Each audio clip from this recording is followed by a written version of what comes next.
ഈശോയിൽ സ്നേഹമുള്ളവരെ, കഴിഞ്ഞ ദിവസം നമ്മൾ ധ്യാനിച്ചത്, ഈ നോയമ്പുകാല ധ്യാനത്തിൽ നമ്മൾ ധ്യാനിച്ച ഒരു കാര്യം, ദൈവത്തിൻ്റെ ഒരു വളരെ പ്രധാനപ്പെട്ട ചോദ്യമാണ്, നീ എവിടെയാണ്? അപ്പോൾ ആദം പറഞ്ഞ ഉത്തരം, അങ്ങയുടെ സ്വരം കേട്ടു, നഗ്നനായതുകൊണ്ട് ഞാൻ ഓടി ഒളിച്ചതാണ്. പ്രിയപ്പെട്ടവരെ, അവൻ ഓടി. എവിടുന്നാണ് ആദം ഓടിയത്? ആദം നഗ്നനായതുകൊണ്ട് ആദം ഓടിയത് എങ്ങോട്ട്?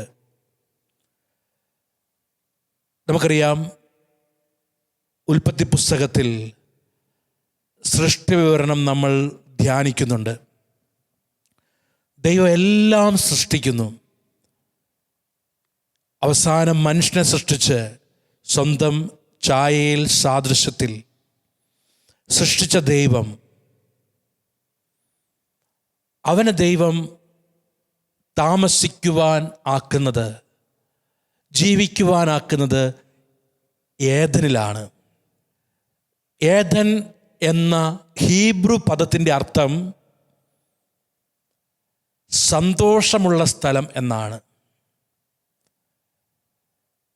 നമ്മൾ ഓർക്കുക, ദൈവത്തിൻ്റെ സ്നേഹത്തെ ധ്യാനിക്കാൻ ഏറ്റവും നല്ലത് ദൈവത്തിൻ്റെ മനസ്സിലുള്ള സൃഷ്ടിയുടെ ഓർഡറാണ്. ആകാശം, ഭൂമി എല്ലാം സൃഷ്ടിച്ചതിന് ശേഷം ദൈവം മനുഷ്യനെ സൃഷ്ടിക്കുന്നു. അർത്ഥം എന്താ? അർത്ഥം ഇതാണ്, എൻ്റെ ഛായയിൽ ഞാൻ മനുഷ്യനെ സൃഷ്ടിക്കുമ്പോൾ അവനൊന്നിൻ്റെയും കുറവുണ്ടാകരുത്. എല്ലാത്തിൻ്റെയും മധ്യത്തിലായിരിക്കണം അവൻ. എല്ലാ നന്മകളുടെയും മധ്യത്തിലായിരിക്കണം മനുഷ്യൻ വരേണ്ടത്. ഓർക്കണം, മനുഷ്യൻ ചോദിച്ചിട്ടല്ല എനിക്ക് ഭക്ഷണം തരിക, എനിക്ക് വെള്ളം തരിക, കായ്കനികൾ തരിക, താമസിക്കാൻ ഇടം തരിക. ഇങ്ങനെ മനുഷ്യൻ ചോദിച്ചിട്ടല്ല, മറിച്ച് എല്ലാം നൽകിയിട്ടാണ് മനുഷ്യനെ ദൈവം സൃഷ്ടിക്കുന്നത്. ഇതിൻ്റെ അർത്ഥം എന്താ? ദൈവത്തിനൊരു നിർബന്ധം, സൃഷ്ടികർമ്മത്തിൽ ദൈവത്തിൻ്റെ നിർബന്ധ ബുദ്ധിയെ നമ്മൾ കണ്ടുമുട്ടുന്നു. ദൈവത്തിനൊരു നിർബന്ധ ബുദ്ധിയുണ്ട്. എൻ്റെ മകൻ, എൻ്റെ മകൾ വരുമ്പോൾ അവൾക്ക് അവൻ ഒന്നിൻ്റെയും കുറവുണ്ടാകരുത്. ഈ ദൈവത്തിൽ നിന്നാണ് മനുഷ്യൻ ഓടുന്നത്. അവനെ ദൈവം ഏദനിലാക്കി. ഏദൻ എന്ന വാക്ക്, അല്ലെങ്കിൽ പർദീസ എന്ന വാക്കിൻ്റെയൊക്കെ അർത്ഥം സന്തോഷമുള്ള സ്ഥലം. ദൈവം അവനെ ഏദനിലാക്കിയിട്ട് എന്തുകൊണ്ടാണ് അവൻ്റെ സന്തോഷം? എല്ലാ ദിവസവും വൈകുന്നേരം ദൈവം ഉലാത്താനിറങ്ങും. എങ്ങോട്ടാ ദൈവം നടക്കുന്നത്? ദൈവം നടക്കുന്നത് എങ്ങോട്ടാ? ദൈവം നടക്കുന്നത് ഏദനിലേക്കാ. ഏദനിലേക്ക് നടക്കുന്ന ദൈവം, എല്ലാ ദിവസവും ദൈവം വരും. എല്ലാ ദിവസവും മനുഷ്യൻ്റെ അടുത്ത് വരുന്നൊരു ദൈവത്തിൻ്റെ കഥ പറഞ്ഞുകൊണ്ടാണ് വിശുദ്ധ ഗ്രന്ഥം ആരംഭിക്കുന്നത്.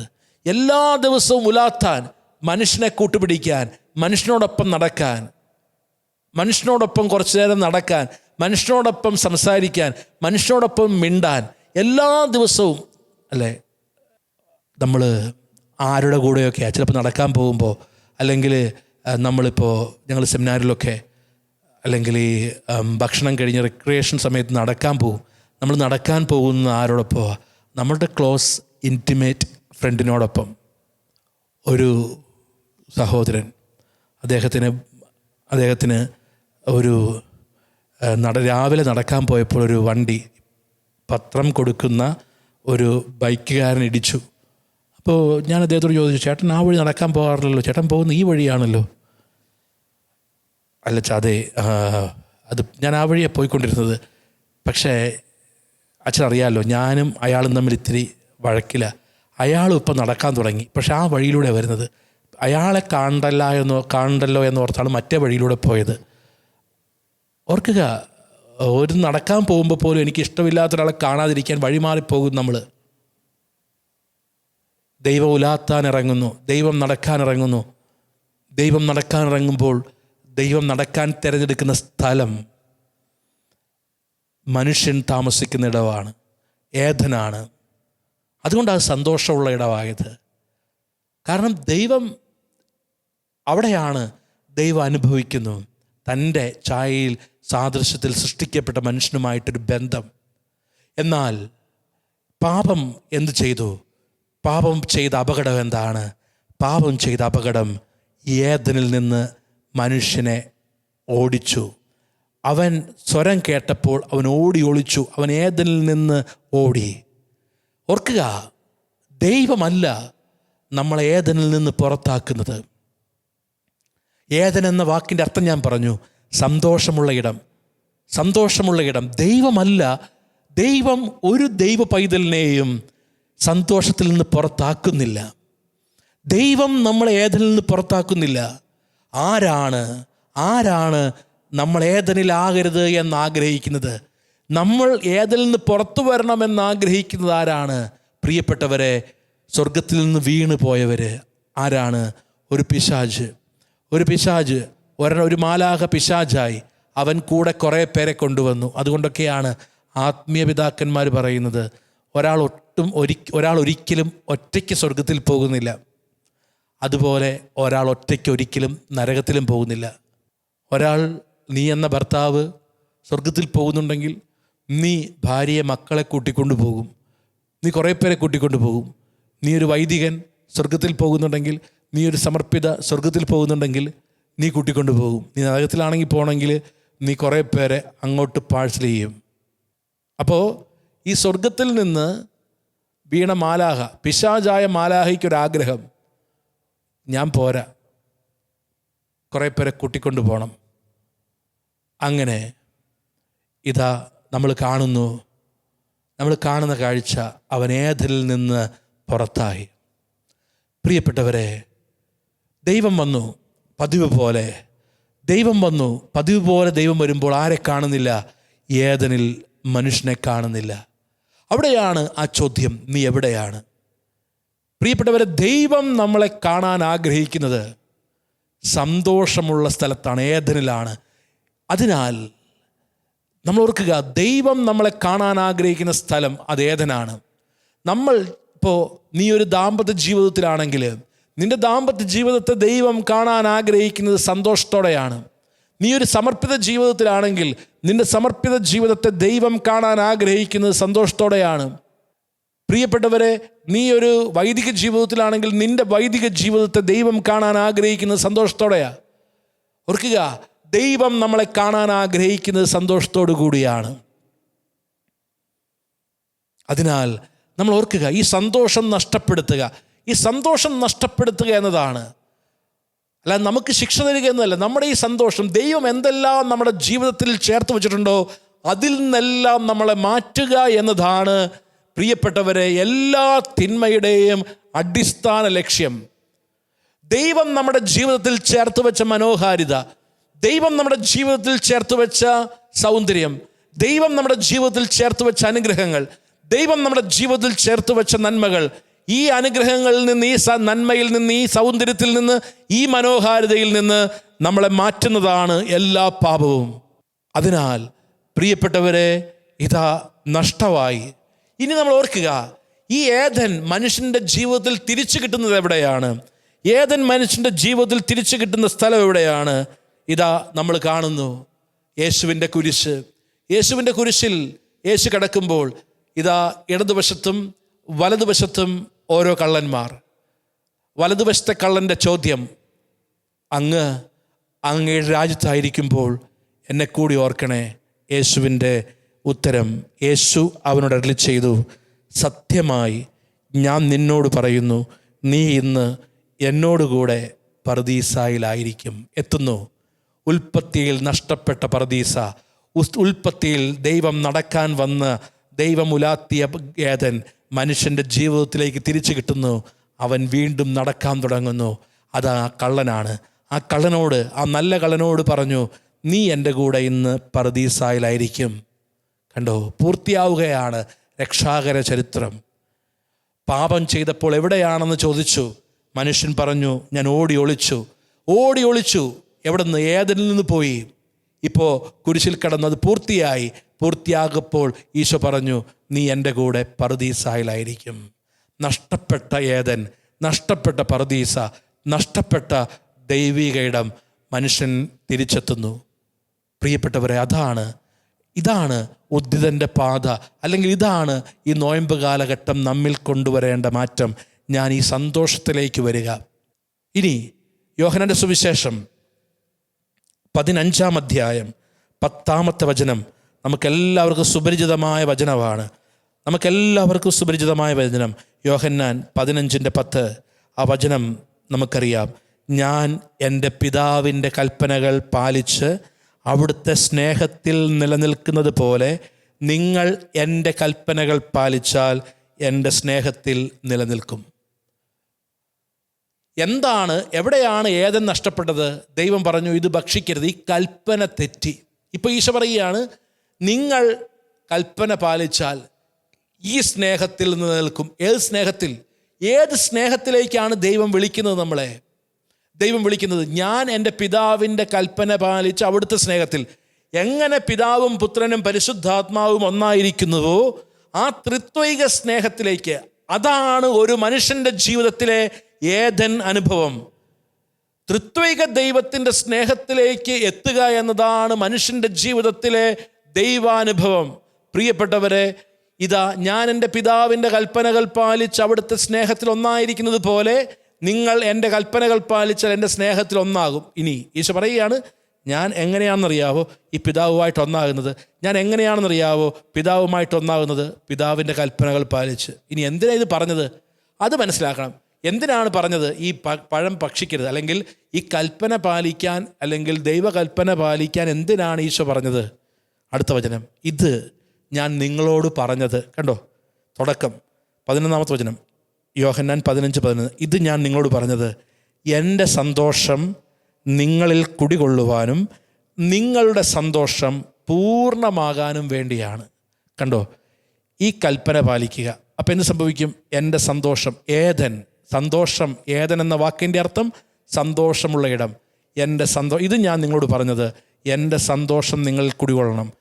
ഇത് ഭക്ഷിക്കരുത് എന്ന് ഞാൻ നിങ്ങളോട് പറഞ്ഞത് എൻ്റെ സന്തോഷം നിങ്ങളിൽ കുടികൊള്ളണം, നിങ്ങളുടെ സന്തോഷം പൂർണ്ണമാകണം. കണ്ടോ, ഉൽപ്പത്തി പുസ്തകത്തിൽ ദൈവം പറഞ്ഞു ഇത് ഭക്ഷിക്കരുത്. ഇപ്പോൾ ഈശോ പറയുകയാണ്, എന്തിനാ ഇത് ഞാൻ പറഞ്ഞത്? അന്ന് എന്തിനാ ഇത് പറഞ്ഞതെന്നറിയാവോ? ഇത് പറഞ്ഞത് എൻ്റെ സന്തോഷം നിങ്ങളിലുണ്ടാകണം, നിങ്ങളുടെ സന്തോഷം പൂർണ്ണമാകണം, നിങ്ങൾ ഏദനിലായിരിക്കണം. എന്നാൽ പിശാച് എന്ത് പറഞ്ഞു? ദൈവം പറഞ്ഞിട്ടുണ്ടോ അത് ഭക്ഷിക്കരുത്? ദൈവം അങ്ങനെ പറഞ്ഞിട്ടുണ്ടോ? എങ്കിൽ നിങ്ങളത് ഭക്ഷിക്കുക. ദൈവം പറഞ്ഞതിന് വിപരീതമായി എതിരായി അവർ ചെയ്തു. എന്ത് സംഭവിച്ചു?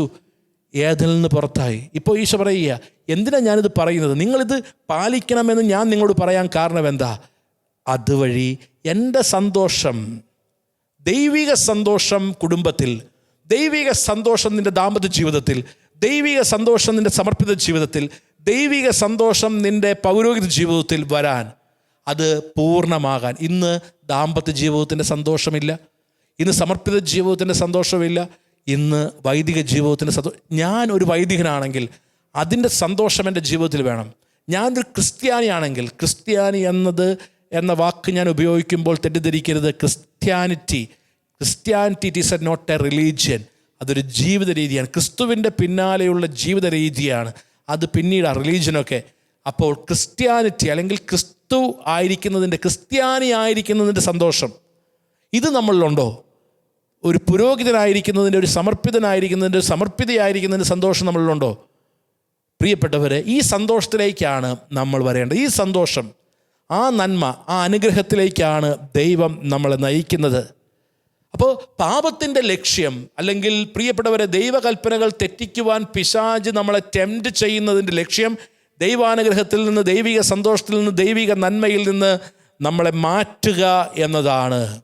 ഒരു സഹോദരൻ ധ്യാനിക്കാൻ വേണ്ടി വന്നു. ഒരു കുടുംബനാഥനാണ്. അദ്ദേഹം ഒറ്റയ്ക്ക് ധ്യാനിക്കാൻ വന്നു. ഇദ്ദേഹത്തിൻ്റെ കാലിൽ ഒരു 6 മാസം മുമ്പ് ഒരു ആക്സിഡൻ്റ് ഉണ്ടായി. വലിയ പരിക്കൊന്നും പറ്റില്ല. പക്ഷേ ഈ കാലിൽ ഒരു വ്രണം ഉണങ്ങുന്നില്ല. എന്ത് മരുന്ന് ചെയ്തിട്ടും, പല മരുന്ന് ചെയ്തു, ഉണങ്ങുന്നില്ല. ഇദ്ദേഹത്തിനെല്ലാം ഷുഗർ അങ്ങനെയുള്ള കാര്യങ്ങളെല്ലാം നോർമലാണ്. ഉണങ്ങുന്നില്ല എന്ന് മാത്രമല്ല, ഇതിൽ നിന്ന് എപ്പോഴും ഈ മുറിവിൽ നിന്നൊരു വെള്ളം വന്നുകൊണ്ടിരിക്കുന്നു. ഡോക്ടേഴ്സ് പറയുന്നത് എന്തുകൊണ്ട് ഉറങ്ങുന്നില്ല, നിങ്ങൾക്ക് വേറെ പ്രശ്നങ്ങളില്ല, എന്തുകൊണ്ട് ഉണങ്ങുന്നില്ല എന്ന് മനസ്സിലാകുന്നില്ല. അപ്പോൾ ഇദ്ദേഹം എന്നോട് പറഞ്ഞു, എനിക്ക് രോഗം മാത്രമല്ല ഫാദർ, എനിക്ക് കഴിഞ്ഞ ഒരു 8 മാസമായിട്ട് എൻ്റെ ബിസിനസ്സിൽ ഭയങ്കര തകർച്ചയാണ്, ഒരു ഉയർച്ചയുമില്ല, ടെൻഷനാണ്. അതുമാത്രമല്ല, എൻ്റെ വൈഫുമായിട്ടിപ്പോൾ ഞാൻ അധികം മിണ്ടാറില്ല. ഇപ്പോൾ ഞാൻ രാത്രി ജോലി കഴിഞ്ഞ് പിള്ളേരുടെ കൂടെ ഇരുന്ന് പ്രാർത്ഥിക്കും കടമയ്ക്ക് വേണ്ടി. അത് കഴിഞ്ഞ് പിള്ളേർ കിടക്കും, വൈഫ് പോയി കിടക്കും. ഞാൻ മിക്കവാറും ഹോളിൽ തന്നെ TV കണ്ടുകൊണ്ട് ഇപ്പോൾ ഡെയിലി, പണ്ട് ആഴ്ചയിലൊക്കെ വല്ലപ്പോഴും മദ്യപിക്കും, ഇപ്പോൾ ഡെയിലി മദ്യപിക്കാതിരിക്കാൻ പറ്റുന്നില്ല. TV കണ്ടുകൊണ്ട് ഈ ഹോളിലാണ് കിടന്നുറങ്ങുന്നത്. ഇദ്ദേഹം പറയുക, ഞങ്ങൾ പ്രാർത്ഥിച്ച കൂട്ടത്തിൽ ഞാൻ ഇദ്ദേഹത്തോട് ചോദിച്ചു, ചേട്ടൻ കുമ്പസാരമൊക്കെ നടത്തിയോ? കുമ്പസാരമൊക്കെ നടത്തി. ഇദ്ദേഹം പറഞ്ഞു, ഫാദർ, എനിക്ക് കുമ്പസാരിക്കാൻ പറ്റാത്തൊരു കാര്യമുണ്ട്, എനിക്ക് കുമ്പസാരക്കൂട്ടിലെത്തുന്നതുകൊണ്ട് പറയാൻ പറ്റുന്നില്ല. ഇദ്ദേഹം ഒരു ബിസിനസ്മാനാണ്, വളരെ ഭംഗിയായിട്ട് പോയിക്കൊണ്ടിരുന്നൊരു ബിസിനസ്മാൻ, കുടുംബം, ഭാര്യ, 2 കുട്ടികൾ. ഇദ്ദേഹം പറഞ്ഞൊരു സംഭവം, ഇദ്ദേഹം 2 സുഹൃത്തുക്കളുടെ കൂടെ ഒരു ബിസിനസ് ടൂർ, മലേഷ്യ, ബാങ്കോക്ക്, ഇങ്ങനെ തായ്ലാൻഡ് ആ ഭാഗത്ത് എന്തോ ബിസിനസ് ടൂറിന് പോയി. ബിസിനസ് ടൂറിന് പോയ കൂട്ടത്തിൽ നമുക്കറിയാം, അദ്ദേഹം ബിസിനസ് ടൂറിന് പോയ കൂട്ടത്തിൽ അദ്ദേഹം പോകാൻ പാടില്ലാത്ത ഒരു ഹോട്ടൽ, ആ ഹോട്ടലിൽ പോയി സംതിങ് മസാജ് പാർലർ, അങ്ങനെ ഒരു കാര്യത്തിലേക്ക് അദ്ദേഹം പോയി. അദ്ദേഹത്തിനത് താല്പര്യമുണ്ടായിട്ടില്ല. അദ്ദേഹം ഒരു തിന്മ ചെയ്തു. അദ്ദേഹം തിരിച്ചു വന്നു കഴിഞ്ഞിട്ട് അദ്ദേഹത്തിന് ഭാര്യയുടെ മുഖത്ത് നോക്കാൻ പറ്റുന്നില്ല. ഈ ഭാര്യയുടെ മുഖത്ത് നോക്കാൻ പറ്റാത്തത് കൊണ്ടാണ് അദ്ദേഹം ബിസിനസ്സിൽ ടെൻഷൻ അനുഭവിച്ച് അദ്ദേഹം മദ്യപിക്കാൻ തുടങ്ങി. ഭാര്യ ഉറങ്ങിക്കഴിഞ്ഞ് മുറിയിലേക്ക് ചെല്ലൂ, ഭാര്യയുടെ മുഖത്ത് നോക്കാൻ പറ്റുന്നില്ല. അങ്ങനെ ഇരിക്കുമ്പോഴാണ് ഒരു ദിവസം അപകടം ഉണ്ടാകുന്നത്. ഇദ്ദേഹത്തിൻ്റെ മുറിവ്, ഇദ്ദേഹത്തിൻ്റെ ബിസിനസ് തകർച്ച. ഇദ്ദേഹം എന്നോട് പറഞ്ഞ കാര്യം ഇതാണ്, ഫാദർ, ഒരു മൊമെൻ്ററി പ്രഷർ, ഒരു താൽക്കാലിക, ഒരു നിമിഷ നേരത്തെ സന്തോഷത്തിന് വേണ്ടി ഞാൻ വിദേശത്ത് ബിസിനസ് ടൂറിന് പോയപ്പോൾ ഒരു നിമിഷ നേരത്തെ സന്തോഷത്തിന് വേണ്ടി ഞാനൊരു തിന്മ ചെയ്തു. പക്ഷേ എൻ്റെ ജീവിതത്തിൽ എത്ര തിരക്കുണ്ടെങ്കിലും, എത്ര നേരം ജോലി ചെയ്തിട്ട് വന്നാലും ഞാൻ കുട്ടികളോടൊപ്പം ഇരുന്ന് പ്രാർത്ഥിക്കും, അവരുടെ കാര്യം തിരക്കും. ഒരു പക്ഷേ ക്ഷീണിച്ച് വന്ന് ഞാനും ഭാര്യയും പരസ്പരം നിർബന്ധിച്ചിട്ടാണ് കിടന്നുറങ്ങുന്നത്. എന്ന് വെച്ചാൽ ഭാര്യയുമായിട്ട് 1 മണിക്കൂറോളം സംസാരിച്ച്, വിവാഹം കഴിഞ്ഞിട്ട് ഈ 10-12 വർഷമായിട്ടും 16 വർഷമായിട്ടും ഭാര്യയുമായിട്ട് നിരന്തരം അല്ലെങ്കിൽ കുറേ സമയം സംസാരിച്ചിട്ട് കിടന്നുറങ്ങിയിരുന്നത് ഈ 8 മാസം മുമ്പ്. ഇദ്ദേഹം പറയുക, ഇപ്പം എനിക്ക് മുഖത്ത് നോക്കാൻ പറ്റുന്നില്ല, അവളോട് ദേഷ്യപ്പെടുന്നു, അവൾ ഉറങ്ങിക്കഴിഞ്ഞിട്ടേ ഞാൻ ചെല്ലുകയുള്ളൂ, കുട്ടികളോടും ഒന്നും മിണ്ടുന്നില്ല, കുട്ടികൾ പഠിച്ചോ എന്ന് പോലും ചോദിക്കുന്നില്ല, കടമയ്ക്ക് വേണ്ടി അവരോടൊപ്പം ഇരുന്ന് പ്രാർത്ഥിക്കുന്നു. ഫാദർ, അതിനിടയ്ക്ക് അപകടം പറ്റി, ഈ മുറിവുണ്ടായി, ബിസിനസ്സിൽ ശ്രദ്ധ നഷ്ടപ്പെട്ടു. കണ്ടോ, ഈ വ്യക്തിക്ക് സന്തോഷം നൽകിയിരുന്ന എന്തോരം മേഖലകളാണ് ദൈവം കൊടുത്തത്. ദാമ്പത്യ ജീവിതം, കുഞ്ഞുങ്ങൾ, പ്രാർത്ഥനാ ജീവിതം, ബിസിനസ്, വീട്, എല്ലാ നന്മകളും ദൈവം ചേർത്തു. എന്നാൽ ഒരു പാപം സകല സന്തോഷങ്ങളിൽ നിന്നും അയാളെ വെളിയിലാക്കി. അപ്പം ഞാൻ പറഞ്ഞു, പോയി കുമ്പസാരിക്കുക ഒന്നുകൂടി. 2, മനസ്സിൽ ദൈവത്തോട് മാപ്പപേക്ഷിക്കുക. പ്രിയപ്പെട്ടവരെ, എന്നിട്ട് ഞാൻ പറഞ്ഞു, ഒന്നുകൂടി ആന്തരിക സഭയ്ക്ക് ആരാധനയുടെ ദിവസമാണ്. ആന്തരിക സഭയ്ക്ക് ആരാധനയെ കഴിഞ്ഞു. ഞാൻ കണ്ടൊരു അത്ഭുതം, പിറ്റേ ദിവസം ഇദ്ദേഹം കുർബാനയ്ക്ക് വരുമ്പോൾ ഇദ്ദേഹത്തിൻ്റെ മുറിവ് അവിടെ സുഖപ്പെട്ടിരിക്കുന്നു. കഴിഞ്ഞ 6 മാസമായിട്ട് ഉണങ്ങാത്ത മുറിവ്, നിരന്തരം വെള്ളം വരുന്ന മുറിവ് സുഖപ്പെട്ടു. അത് സുഖപ്പെടാത്തതിന് കാരണം അദ്ദേഹത്തിൻ്റെ ശാരീരികമല്ല, അദ്ദേഹത്തിൻ്റെ ജീവിതത്തിലെ ആത്മീയ തടസ്സങ്ങളാണ്. അപ്പം നമ്മൾ ഓർക്കേണ്ട കാര്യം, അത് സുഖപ്പെട്ടു. ഇദ്ദേഹം ധ്യാനം കഴിഞ്ഞ് പോയി ഭാര്യയും മക്കളുമായിട്ട് വന്നു. ഭാര്യ എന്തോരം സന്തോഷത്തില്ല. ഭാര്യ എന്നോട് പറഞ്ഞ ആദ്യ സെൻറ്റൻസ്, അച്ഛാ, ആ ധ്യാനം ഞങ്ങൾക്ക് വേണ്ടിയായിരുന്നു. കാരണം എൻ്റെ ഭർത്താവിനെ എനിക്ക് 8-9 മാസത്തിന് ശേഷം തിരിച്ചു കിട്ടി. കണ്ടോ, ഒരടിമത്തം മാറിപ്പോകുമ്പോൾ പ്രിയപ്പെട്ടവരെ, അല്ലെങ്കിൽ നമ്മൾ ദൈവത്തിലേക്ക് വരുമ്പോൾ ദൈവം ആഗ്രഹിക്കുന്ന ഈ സന്തോഷത്തിലേക്ക് വരണമെന്നാണ്. അപ്പോൾ നമ്മൾ ചിന്തിക്കേണ്ട കാര്യം, ദൈവം അനുവദിക്കാത്തത് നമ്മൾ സന്തോഷത്തിൻ്റെ മാർഗമായിട്ട് തിരഞ്ഞെടുക്കരുത്. ദൈവം അനുവദിക്കാത്തത് സന്തോഷത്തിൻ്റെ മാർഗമായിട്ട് നമ്മൾ കണ്ടെത്തരുത്. ദൈവം അനുവദിക്കാത്ത സന്തോഷം, അതാണ് ദൈവം വേണ്ട എന്ന് പറഞ്ഞത്. സന്തോഷം നൽകുമെന്ന് ചിന്തിച്ചു, എന്നാൽ ദൈവം അനുവദിക്കാത്തത്, ദൈവം വേണ്ട എന്ന് പറഞ്ഞത് സന്തോഷത്തിൻ്റെ മാർഗമായിട്ട് നമ്മൾ തിരഞ്ഞെടുത്താൽ അതിൻ്റെ അപകടമെന്ന് പറയുന്നത്, പ്രിയപ്പെട്ടവരെ, ദൈവം നൽകുന്ന സന്തോഷം നഷ്ടപ്പെടും. അപ്പോൾ ഈ ഏദനിലേക്ക് വരിക. നോയമ്പ് കാലഘട്ടം ഈ ഏദനിലേക്ക് ഞാനും നിങ്ങളും തിരിച്ചു നടക്കാനുള്ള സമയമാണ്. ഞാൻ തിരിച്ചു നടക്കേണ്ട ഒരു സമയമാണ്. അതാണ് ഏറ്റവും പ്രധാനപ്പെട്ട കാര്യം. ഞാൻ തിരിച്ചു നടക്കണം. ഈ സന്തോഷം ഉണ്ടായിരുന്നൊരു സമർപ്പിത ജീവിതമുണ്ട് നിനക്ക്, സന്തോഷം ഉണ്ടായിരുന്നൊരു പൗരോഹിത്യ ജീവിതമുണ്ട് നിനക്ക്, സന്തോഷം ഉണ്ടായിരുന്നൊരു ദാമ്പത്യ ജീവിതമുണ്ട് നിനക്ക്, സന്തോഷം ഉണ്ടായിരുന്നൊരു കുടുംബജീവിതമുണ്ട് നിനക്ക്. എവിടെയാണ് നഷ്ടപ്പെട്ടത്? എവിടെയാണ് നിൻ്റെ ഏദനിൽ നിന്ന് നീ പുറത്തായത്? ഈ ചോദ്യമാണ് അടിസ്ഥാനപരമായിട്ട് ചോദിക്കേണ്ടത്. നീ എവിടെയാണ്? എങ്ങനെയാണ് നീ നിൻ്റെ ഏദനിൽ നിന്ന് നഷ്ടപ്പെട്ടത്? ഈ ചോദ്യം നമ്മൾ ചോദിക്കണം. നിനക്കുണ്ടായിരുന്നു, അത് സത്യമാണ്, നിനക്കുണ്ടായിരുന്നു ഒരു സന്തോഷം, നിനക്കുണ്ടായിരുന്നു ഇന്നലകൾ സന്തോഷം. നമ്മൾ അന്ന് ദാരിദ്ര്യം ഉണ്ടായിരുന്നപ്പോഴും അപ്പനോടും അമ്മയോടും മക്കളും ഒക്കെ ഒരുമിച്ചിരുന്ന് ഭക്ഷണം കഴിച്ച്, ഒരുമിച്ചിരുന്ന് പ്രാർത്ഥിച്ച്, ഒരുമിച്ചിരുന്ന് സ്തുതി ചൊല്ലി, ഒരുമിച്ച് ജീവിച്ചൊരു കാലഘട്ടം. ഇന്ന് ആ സന്തോഷം നമുക്ക് എവിടെ നഷ്ടപ്പെട്ടു? എവിടെ കൈമോശം വന്നു? എത്രയോ കൊതിയോടെയാണ് നീ നിൻ്റെ സമർപ്പിത ജീവിതത്തിലെ തിരുവസ്ത്രം അണിഞ്ഞത്. എത്രയോ യേശുവിനെ ധരിക്കുന്നത് പോലെ നീ അണിഞ്ഞു. എത്രയോ കൊതിയോടെയാണ് 11 വർഷം, 12 വർഷം, 13 വർഷം നീ പഠിച്ച് ഒരു വൈദികനായത്. എത്രയോ സന്തോഷത്തോടെയാണ് നീ നിൻ്റെ പൗരോഹിത്യ പട്ടം സ്വീകരിച്ചത്. ഈ പൗരോഹിത്യ സന്തോഷത്തിൽ നിന്ന്, ഈ സമർപ്പിത സന്തോഷത്തിൽ നിന്ന്, ഈ ദാമ്പത്യ സന്തോഷത്തിൽ നിന്ന് നിന്നെ പുറത്താക്കിയത് ആരാണ്? ഈ ചോദ്യത്തിനാണ് നമ്മൾ ഉത്തരം നൽകേണ്ടത്. ഈ സന്തോഷത്തിലേക്കാണ് ദൈവം നമ്മളെ വിളിച്ചത്. ഇതാ, നമ്മളുടെ കുടുംബമുണ്ട്, മക്കളുണ്ട്. ഈ കുടുംബം, ഈ മക്കൾ ഒരുമിച്ചുള്ള സന്തോഷം നമുക്കിന്നുണ്ടോ? ഈ സന്തോഷത്തിൽ നിന്ന് നമ്മളെ പുറത്തായിട്ടുണ്ടെങ്കിൽ നമ്മൾ ഈ സന്തോഷത്തിലേക്ക് വരാനുള്ളതാകണം ഈ നോയമ്പ് കാലഘട്ടം. അതിന് നമ്മൾ ചിന്തിക്കേണ്ടത്, ദൈവം അരുതെന്ന് പറഞ്ഞത്, ദൈവം വേണ്ട എന്ന് പറഞ്ഞത്, ദൈവം പാടില്ല എന്ന് പറഞ്ഞത് നമ്മൾ ചെയ്തിട്ടുണ്ടോ? ഇതാണ് പ്രിയപ്പെട്ടവരെ പ്രധാനമായിട്ടും നമ്മൾ ചോദിക്കേണ്ട ഒരേ ഒരു ചോദ്യം. ആ ഒരു ചോദ്യത്തോടെ നമുക്ക് പ്രാർത്ഥിക്കാം. പ്രിയപ്പെട്ടവരെ, ഇപ്പോൾ നമ്മൾ ധ്യാനിക്കുന്ന വചനം ഇതാണ്. ആ വചനം നമുക്ക് ധ്യാനിക്കാം. യോഹന്നാന്റെ സുവിശേഷം 15-ാം അധ്യായം 5-ാമത്തെ വചനം. ഞാൻ മുന്തിരിച്ചെടിയും നിങ്ങൾ ശാഖകളുമാണ്. ആരെന്നിലും ഞാൻ അവനിലും വസിക്കുന്നുവോ അവൻ ഏറെ ഫലം പുറപ്പെടുവിക്കുന്നു. അടുത്ത വചനമാണ് നമ്മൾ ധ്യാനിക്കേണ്ടത്. എന്നെ കൂടാതെ നിങ്ങൾക്ക് ഒന്നും ചെയ്യാൻ കഴിയില്ല. എന്നെ കൂടാതെ നിങ്ങൾക്കൊന്നും ചെയ്യാൻ കഴിയില്ല. ഈശോയെ കൂടാതെ എനിക്കൊന്നും ചെയ്യാൻ പറ്റില്ല. ഈ വചനം ആവർത്തിച്ച് പറയുക. യോഹന്നാൻ 15:5. എന്നെ കൂടാതെ, യേശുവിനെ കൂടാതെ എനിക്കൊന്നും ചെയ്യാൻ സാധ്യമല്ല. ഈ വചനം യേശുവിലേക്ക് നമ്മെ തിരിച്ചു നടത്തുന്ന അഭിഷേകത്തിലേക്ക് നമ്മളെ നയിക്കട്ടെ. യോഹന്നാൻ 15:5.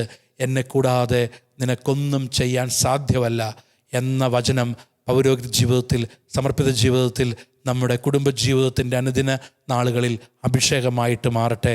അതിനുവേണ്ടി നമുക്ക് പ്രാർത്ഥിക്കാം. ദൈവം നമ്മെ അനുഗ്രഹിക്കട്ടെ. ആമേൻ.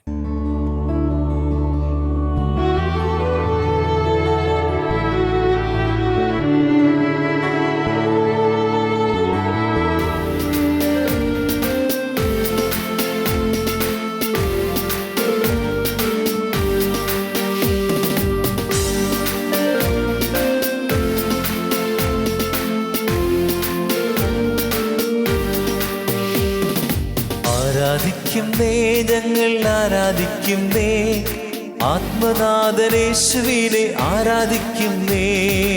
ആരാധിക്കുന്നേ, ഞങ്ങൾ ആരാധിക്കുന്നേ, ആത്മാവിലും സത്യത്തിലും ആരാധിക്കുന്നേ. ആരാധിക്കുന്നേ, ഞങ്ങൾ ആരാധിക്കുന്നേ, ആത്മനാഥനേശുവിനെ ആരാധിക്കുന്നേ.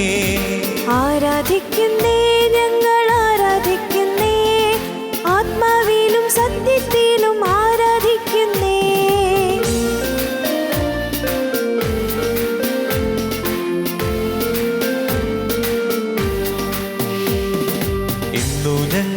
വിശ്വാസത്താൽ ആരാധിക്കുന്നേ.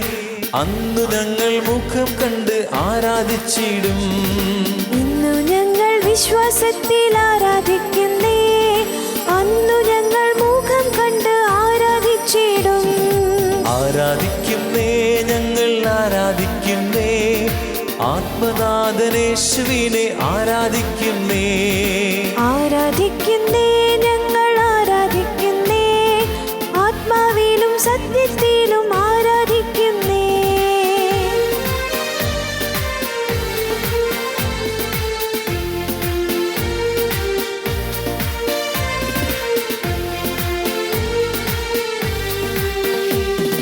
ഹല്ലേലൂയ ഹല്ലേലൂയ ഗീതം പാടിടാം. ഹല്ലേലൂയ ഗീതം പാടി ആരാധിച്ചിടാം. ഹല്ലേലൂയ ഹല്ലേലൂയ ഗീതം പാടിടാം. ഹല്ലേലൂയ ഗീതം പാടി ആരാധിച്ചിടാം. ആരാധിക്കുന്നേ, ഞങ്ങൾ ആരാധിക്കുന്നേ. ആത്മനാഥനേശുവിനെ ആരാധിക്കുന്നേ. ആരാധിക്കുന്നേ, ഞങ്ങൾ ആരാധിക്കുന്നേ.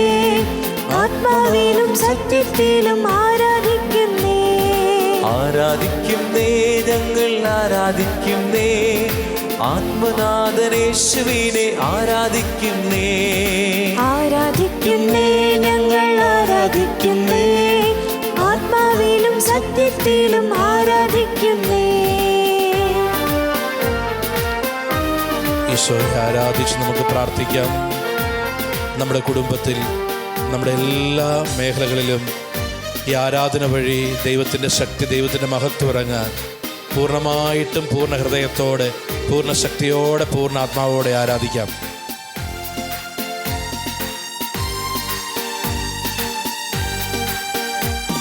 സെറാഫുകൾ ആരാധിക്കും പരിശുദ്ധരെ. സന്തോഷത്താൽ സ്വന്തം മക്കൾ ആരാധിച്ചിടും. സെറാഫുകൾ ആരാധിക്കും പരിശുദ്ധനെ. സന്തോഷത്താൽ സ്വന്തം മക്കൾ ആരാധിച്ചിടും. ആരാധിക്കുന്നേ, ഞങ്ങൾ ആരാധിക്കുന്നേ. ആത്മനാഥനേശുവിനെ ആരാധിക്കുന്നേ. ആരാധിക്കുന്നേ, ഞങ്ങൾ ആരാധിക്കുന്നേ. ആത്മാവിലും സത്യത്തിലും ആരാധിക്കുന്നേ. ആരാധിക്കുന്നേ, ഞങ്ങൾ ആരാധിക്കുന്നേ. ആത്മനാഥനേശുവിനെ ആരാധിക്കുന്നേ. ആരാധിക്കുന്നേ, ഞങ്ങൾ ആരാധിക്കുന്നേ. ആത്മാവിലും സത്യത്തിലും ആരാധിക്കുന്നേ. ബന്ധനമഴിയും കെട്ടുകളഴിയും ആരാധനയെങ്കിൽ, ബാധകളൊഴിയും കോട്ടകൾ തകരും ആരാധനയെങ്കിൽ. ബന്ധനമഴിയും കെട്ടുകളഴിയും ആരാധനയെങ്കിൽ, ബാധകളൊഴിയും കോട്ടകൾ തകരും ആരാധനയെങ്കിൽ. ആരാധിക്കുന്നേ, ഞങ്ങൾ ആരാധിക്കുന്നേ. ആത്മനാഥനേശുവിനെ ആരാധിക്കുന്നേ. ആരാധിക്കുന്നേ, ഞങ്ങൾ ആരാധിക്കുന്നേ. ആത്മാവിലും സത്യത്തിലും ആരാധിക്കുന്നേ. ആരാധിക്കുന്നേ, ഞങ്ങൾ ആരാധിക്കുന്നേ. ആത്മനാഥനേശുവിനെ ആരാധിക്കുന്നേ. ആരാധിക്കുന്നേ, ഞങ്ങൾ ആരാധിക്കുന്നേ. ആത്മാവിലും സത്യത്തിലും ആരാധിക്കുന്നേ.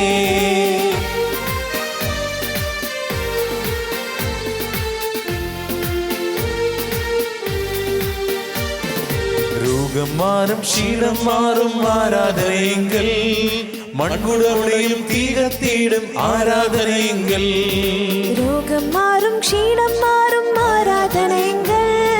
മൺകുടമുടയും തീ കത്തിയിടും ആരാധനയെങ്കിൽ. ആരാധിക്കുന്നേ, ഞങ്ങൾ ആരാധിക്കുന്നേ. ആത്മനാഥനേശുവിനെ ആരാധിക്കുന്നേ. ആരാധിക്കുന്നേ, ഞങ്ങൾ ആരാധിക്കുന്നേ. ആത്മാവിലും സത്യത്തിലും ആരാധിക്കുന്നേ. ആരാധിക്കുന്നേ, ഞങ്ങൾ ആരാധിക്കുന്നേ. ആത്മനാഥനേശുവിനെ ആരാധിക്കുന്നേ. ആരാധിക്കുന്നേ, ഞങ്ങൾ ആരാധിക്കുന്നേ. ആത്മാവിലും സത്യത്തിലും ആരാധിക്കുന്നേ. ആത്മാവിലും സത്യത്തിലും ആരാധിക്കുന്നേ. യേശുവേ, നന്ദി പറയുന്നു. യേശുവേ, ഞങ്ങൾ അങ്ങേ ആരാധിക്കുന്നു, സ്തുതിക്കുന്നു.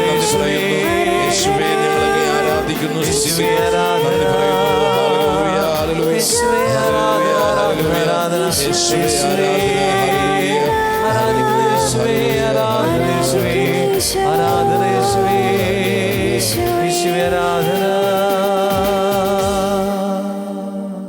കരങ്ങൾ ഹൃദയത്തോട് ചേർക്കുമ്പോൾ ഈശോ പഠിപ്പിക്കുകയാണ്. യോഹന്നാൻ 15:5, എന്നെ കൂടാതെ നിങ്ങൾക്കൊന്നും ചെയ്യുവാൻ സാധ്യമല്ല. ഈ വചനം ആവർത്തിച്ച് പ്രാർത്ഥിക്കുക.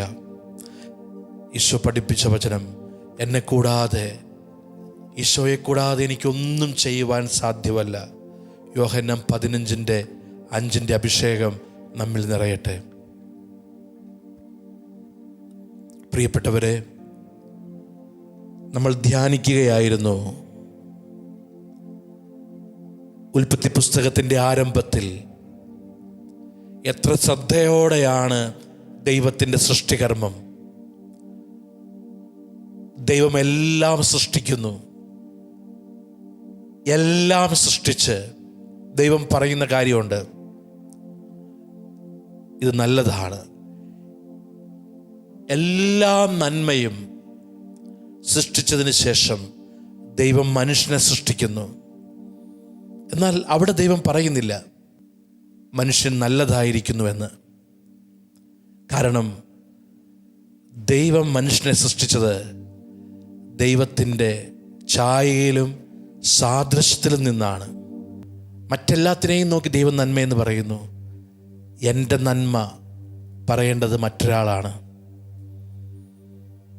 എന്നാൽ ദൈവം പറഞ്ഞു, മനുഷ്യൻ ഏകനായിരിക്കുന്നത് നല്ലതല്ല. ദൈവം നമ്മൾ വിശ്വസിക്കുന്നത് നമുക്കറിയാം. കത്തോലിക്ക സഭയുടെ വിശ്വാസമനുസരിച്ച് ത്രിയേക ദൈവത്തിലാണ് നമ്മുടെ വിശ്വാസം. ദൈവത്തിന് 3 ആളുകളുണ്ട്. നമ്മുടെ ദൈവം ഏകനല്ല, ത്രിത്വത്തിൽ 3 ആളുകളുണ്ട്. ത്രിയേക ദൈവത്തിലാ വിശ്വാസം, ഏകദൈവ വിശ്വാസമല്ല. എന്താ പ്രത്യേകത? നമുക്കറിയാം, ഏറ്റവും വലിയത് സ്നേഹിക്കാനും സ്നേഹിക്കപ്പെടാനും ആള് വേണം. ദൈവം പൂർണ്ണമാകുന്നത് എപ്പോഴാ? ദൈവത്തിൽ സ്നേഹിക്കാനും സ്നേഹിക്കപ്പെടാനും ആളുണ്ട്. പുത്രനെ സ്നേഹിക്കുന്ന പിതാവ്, പുത്രനെയും പിതാവിനെയും സ്നേഹിക്കുന്ന ആ സ്നേഹത്തിലായിരിക്കുന്ന പരിശുദ്ധാത്മാവ്, ആ പിതാവിൻ്റെ പുത്രൻ്റെ സ്നേഹത്തിൽ വസിക്കുന്ന പരിശുദ്ധാത്മാവ്, ഈ പുത്രൻ്റെ സ്നേഹത്തെ, പിതാവിൻ്റെ സ്നേഹത്തെ അനുഭവിക്കുന്ന പുത്രൻ, സ്നേഹത്തിലാണ് ത്രിത്വം. അപ്പോൾ ആ ദൈവം പറയുകയാണ് മനുഷ്യൻ ഏകനായിരിക്കുന്നത് നല്ലതല്ല എന്ന് വച്ചാൽ അത് സ്നേഹത്തിൻ്റെ പൂർണ്ണതയുടെ അടയാളമല്ല. അപ്പോൾ ദൈവം മനുഷ്യനെ സ്ത്രീയും പുരുഷനുമായി സൃഷ്ടിക്കുന്നു. ദൈവം അവരെ ആക്കുന്നു ഏദൻ തോട്ടത്തിൽ. പ്രിയപ്പെട്ടവരെ, നമ്മൾ ധ്യാനിച്ചു, ഏദൻ എന്ന വാക്കിൻ്റെ അർത്ഥം സന്തോഷമുള്ള സ്ഥലമെന്നാണ്. ഇപ്പോൾ ഈ വചനം ശ്രമിച്ചുകൊണ്ടിരിക്കുന്ന ഓരോ വ്യക്തിയും ഓർക്കുക, ദൈവം നമ്മളെ കാണാൻ ആഗ്രഹിക്കുന്നത് സന്തോഷമുള്ള സ്ഥലത്താണ്. ദൈവം നിങ്ങളുടെ കുടുംബത്തെ കാണാൻ ആഗ്രഹിക്കുന്നത് സന്തോഷമുള്ള സ്ഥലത്താണ്. ദൈവം നിങ്ങളുടെ ദാമ്പത്യ ജീവിതത്തെ കാണാൻ ആഗ്രഹിക്കുന്നത് സന്തോഷമുള്ള സ്ഥലത്താണ്. ദൈവം നിന്റെ സമർപ്പിത ജീവിതത്തെ കാണാൻ ആഗ്രഹിക്കുന്നത് സന്തോഷമുള്ള സ്ഥലത്താണ്. ദൈവം നിന്റെ പൗരോഹിത്യ ജീവിതത്തെ കാണാൻ ആഗ്രഹിക്കുന്നത് സന്തോഷമുള്ള സ്ഥലത്താണ്. ദൈവം നിന്റെ ജോലിയെ, ബിസിനസ്സിനെ കാണാൻ ആഗ്രഹിക്കുന്നത് സന്തോഷമുള്ള സ്ഥലത്താണ്. ദൈവം നമ്മളെ കാണാൻ ആഗ്രഹിക്കുന്നത് സന്തോഷമുള്ളതാ ഇടത്തിലാണ്. അതാണ് ദൈവത്തിൻ്റെ ആഗ്രഹം. ദൈവം അവരെ ഏദനിലാക്കി. ഏദൻ എന്ന ഹീബ്രു പദത്തിൻ്റെ അർത്ഥം പൂർണ്ണ സന്തോഷം, പൂർണ്ണ ആനന്ദം ഉള്ള ഇടം. The place of bliss, place of Joy. ഇതാണ് ഏദൻ എന്ന വാക്കിൻ്റെ അർത്ഥം. അർത്ഥം എന്താണ്? മനുഷ്യനെ ദൈവം കാണാൻ ആഗ്രഹിക്കുന്നത് സന്തോഷമുള്ള സ്ഥലത്താണ്. അതാണ് നമ്മൾ കാണുന്നത്. എന്തുകൊണ്ട് ആ ഇടം സന്തോഷമുള്ളതായിട്ട് മാറിയത്? എല്ലാ ദിവസവും വൈകുന്നേരം അവിടേക്ക് വരുന്ന ദൈവം എല്ലാ ദിവസവും വരുമ്പോൾ ഒരൊറ്റ നോട്ടമേ ദൈവത്തിനുള്ളൂ, മനുഷ്യൻ ഏദനിലാണോ? ഇതാണ് ദൈവം എല്ലാ ദിവസവും ഉറപ്പിക്കുന്നൊരു കാര്യം. ദൈവം എല്ലാ ദിവസവും ഏദനിൽ എന്തിനു വന്നു? ദൈവത്തിനൊരു കാര്യം ഉറപ്പിക്കണം, മനുഷ്യൻ ഏദനിലാണ്. ഇത് ദൈവത്തിന് ഉറപ്പിക്കണം. പ്രിയപ്പെട്ടവരെ, ദൈവത്തിന് ഈ ഉറപ്പാണ് ദൈവം ആഗ്രഹിക്കുന്നത്. ഓരോ മനുഷ്യൻ്റെയും ജീവിതത്തെ നോക്കുമ്പോൾ, ഓരോ കുടുംബത്തെയും നോക്കുമ്പോൾ, ഓരോ സമർപ്പിത ജീവിതത്തെയും നോക്കുമ്പോൾ, ഓരോ പൗരോഹിത ജീവിതത്തെയും നോക്കുമ്പോൾ ദൈവം ആഗ്രഹിക്കുന്ന ഉറപ്പിതാണ്. നീ സന്തോഷത്തിലാണ് എന്ന ഉറപ്പാണ് ദൈവം ആഗ്രഹിക്കുന്നത്. പ്രിയപ്പെട്ടവരെ, ഇതാണ് ദൈവത്തിൻ്റെ ആഗ്രഹം, സ്വപ്നം. എൻ്റെ മകൻ, എൻ്റെ മകൾ സന്തോഷത്തിലാണ്. ദൈവത്തിൻ്റെ എല്ലാ എഫർട്ടും, എല്ലാ ശ്രദ്ധയും ഇതിനു വേണ്ടിയാണ്, മനുഷ്യൻ സന്തോഷത്തിലായിരിക്കുക. പ്രിയപ്പെട്ടവരെ, അതിനാൽ ഈ നോയമ്പ് കാലഘട്ടം നമ്മുടെ ഹൃദയത്തിനകത്ത് സന്തോഷം വരേണ്ട കാലഘട്ടമാണ്. എൻ്റെ വ്യക്തിജീവിതത്തിൽ ഞാൻ സന്തോഷമാവുക, ഏത് പരിമിതിക്ക് നടുവിലും. അതാണ് ക്രൈസ്തവ ജീവിതം. ഏത് പരിമിതിക്കിടയിലും ഞാൻ സന്തോഷവതിയാണ്, സന്തോഷവാനാണ്. അതാണ് ഈ നോയമ്പ് കാലഘട്ടം ആഗ്രഹിക്കുന്നതാണ്. വചനം പറയുന്നുണ്ടല്ലോ, ഞാൻ നിങ്ങളോട് പറയുന്നു സന്തോഷിക്കുക. ഞാൻ വീണ്ടും പറയുന്നു സന്തോഷിക്കുക. ഈ സന്തോഷം, ഈശോ പറഞ്ഞു, ഞാൻ നിങ്ങളെ വീണ്ടും കാണും, അപ്പോൾ നിങ്ങൾ സന്തോഷിക്കും. നിങ്ങളുടെ ആ സന്തോഷം ആരും നിങ്ങളിൽ നിന്ന് എടുത്തു കളയില്ല. പ്രിയപ്പെട്ടവരെ, ഈ വചനങ്ങളെല്ലാം വിരൽ ചൂണ്ടുന്നൊരു കാര്യമുണ്ട്. ദൈവം ആഗ്രഹിക്കുന്നത് നമ്മുടെ സന്തോഷമാണ്. ഇപ്പം നമ്മൾ അത് മനസ്സിലാക്കുക. ആരുടെയും ദുഃഖം ദൈവം ആഗ്രഹിക്കുന്നില്ല. ആ ദുഃഖം എല്ലാം ദൈവം ഏറ്റെടുക്കുകയാണ്. അതാണ് കുരിശിൽ നമ്മൾ കാണുന്നത്. കുരിശിൽ നമ്മൾ കാണുന്ന കാര്യം അതാണ്. അതെല്ലാം ഏറ്റെടുക്കുന്നു. അവൻ പരിഹാരമാണെന്ന് പറയുമ്പോൾ മനുഷ്യൻ്റെ ദുഃഖം, മനുഷ്യൻ്റെ ദുരന്തം, മനുഷ്യൻ്റെ അടിമത്തം, മനുഷ്യൻ്റെ പ്രശ്നം, ഇത് മുഴുവനും യേശുവിലേക്ക് എത്തുന്നു. യേശു ഏറ്റെടുക്കുന്നു. എന്നിട്ട് യേശു പറയുന്നു, നീ ഇനി പറുദീസായിലാണ്, നീ ഇനി പറുദീസായിലായി. കണ്ടോ, കുരിശിൽ കിടക്കുമ്പോൾ അത് പറയുന്നത്. എല്ലാ ദുഃഖവും ഏറ്റെടുത്ത് കുരിശിൽ കിടക്കുന്നു യേശു. നല്ല കള്ളനെ നോക്കി പറയുന്നു, നീ എന്നോടുകൂടെ പറുദീസായിലായിരിക്കും. യേശു മനുഷ്യനായത്, യേശു കുരിശുമരണം വരിച്ചത്, യേശു ഉയർത്തെഴുന്നേറ്റത് ഒറ്റ ലക്ഷ്യത്തിന് വേണ്ടിയാ, മനുഷ്യനെ പറുദീസായിലേക്ക് തിരികെ കൊണ്ടുവരണം. അവൻ നഷ്ടപ്പെടുത്തിയ പറുദീസ അവൻ്റെ ചങ്കിൻ്റെ അകത്ത്, അവൻ്റെ ജീവിതത്തിൽ തിരികെ നൽകണം. ഇതാണ് പ്രിയപ്പെട്ടവരെ ഒറ്റ സ്വപ്നം. ഈ ഒരൊറ്റ സ്വപ്നമാണ് രക്ഷാകര ചരിത്രം. ഈ ഒരൊറ്റ സ്വപ്നത്തിലാണ് രക്ഷാകര ചരിത്രം. യേശുവിൻ്റെ ജനനം, യേശുവിൻ്റെ പീഡാസഹനം, യേശുവിൻ്റെ മരണം, യേശുവിൻ്റെ ഉദ്ധാനം, ഇതെല്ലാം ഒറ്റ സ്വപ്നത്തിൽ നിന്ന് വരുന്നതാണ്. മനുഷ്യൻ പറുദീസായിലെത്തണം, മനുഷ്യൻ സന്തോഷിക്കണം. അതിനാൽ നമ്മളൊരു നിമിഷം നമ്മുടെ കരങ്ങൾ ഹൃദയത്തോട് ചേർത്ത് വെച്ച് ചിന്തിക്കുക, ഈ സന്തോഷം എനിക്ക് വേണ്ടേ?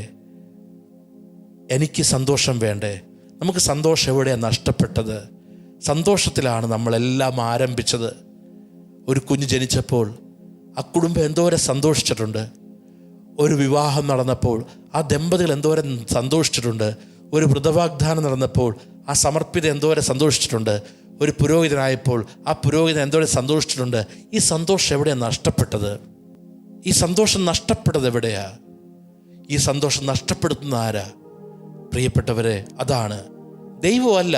കാരണം പിശാചാണ് ഈ സന്തോഷം നഷ്ടപ്പെടുത്തുന്നത്.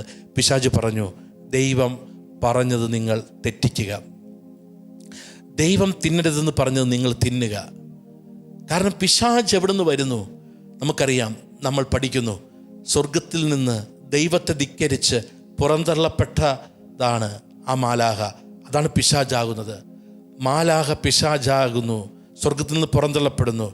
നമ്മൾ ക്ലാസ്സിൽ കേട്ടു, ഒരാൾ ഒറ്റയ്ക്ക് നരകത്തിലേക്ക് പോകുന്നില്ല, അവൻ കുറേ പേരെ കൊണ്ടുപോകും. അവൻ്റെ കുറേ പേരെ കൊണ്ടുപോകുവാനുള്ള ശ്രമമാണ്, പിശാചിൻ്റെ കുറേ പേരെ നരകത്തിലെത്തിക്കുവാനുള്ള ശ്രമമാണ് എല്ലാ പ്രലോഭനങ്ങളും. അതിനാൽ പ്രിയപ്പെട്ടവരെ, ഈ സന്തോഷം നഷ്ടപ്പെട്ടത് എപ്പോഴാണ്? ദൈവമല്ല കേട്ടോ. കാരണം വചനം പറയുന്നു, ദൈവം ദൈവത്തിൻ്റെ സ്വരം കേട്ടപ്പോൾ ആദവും ഹവ്വായും ഓടി ഒളിച്ചു. അവരാണ് ഓടിയത്, ദൈവം അവരെ പുറത്താക്കുന്നതല്ല. അവരോടി എവിടുന്ന്? ഏദനിൽ നിന്ന് ഓടിപ്പോയി. പ്രിയപ്പെട്ടവരെല്ലാ പാപത്തിനും ഒരൊറ്റ ലക്ഷ്യമേ ഉള്ളൂ. പാപത്തിൻ്റെ ലക്ഷ്യം ഇതാണ്, നമ്മളെ സന്തോഷത്തിൽ നിന്ന് മാറ്റുക. ഒരു കാര്യം ഷുവറാണ്, ഒരു കാര്യം ഉറപ്പാണ്. Every sin will give you momentary pleasure. എല്ലാ പാപവും നമുക്കൊരു സന്തോഷം തരുന്നുണ്ട്. എല്ലാ പാപവും ഒരു സന്തോഷം, ഒരു കംഫർട്ട് നമുക്ക് നൽകുന്നുണ്ട്. ഇപ്പോൾ ടീച്ചർ ഒരു കാര്യം ചോദിക്കുമ്പോൾ ഒരു കുട്ടി നുണ പറയുമ്പോൾ ആ കുട്ടി ചിന്തിക്കുന്നത് ടീച്ചർ അത് വിശ്വസിക്കും, എന്നെ ശിക്ഷിക്കില്ല. ഞാൻ ചെയ്ത തെറ്റിന് അല്ലെങ്കിൽ ഞാൻ ചെയ്യാതിരുന്ന ഹോംവർക്കിന് ടീച്ചർ എന്നെ ശിക്ഷിക്കില്ല. ഒരു കുട്ടി ഒരു ടീച്ചറിനോട് കള്ളം പറയുമ്പോൾ ആ കുട്ടി ഒരു കംഫർട്ട് അന്വേഷിക്കുന്നുണ്ട്. എന്താ കംഫർട്ട്?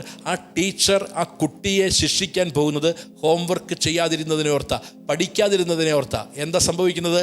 ആ കുട്ടി ആ ശിക്ഷ ഏറ്റെടുത്താൽ ആ കുട്ടി നന്മയാകും, ആ കുട്ടിയുടെ ജീവിതത്തിൽ നന്മ വരും.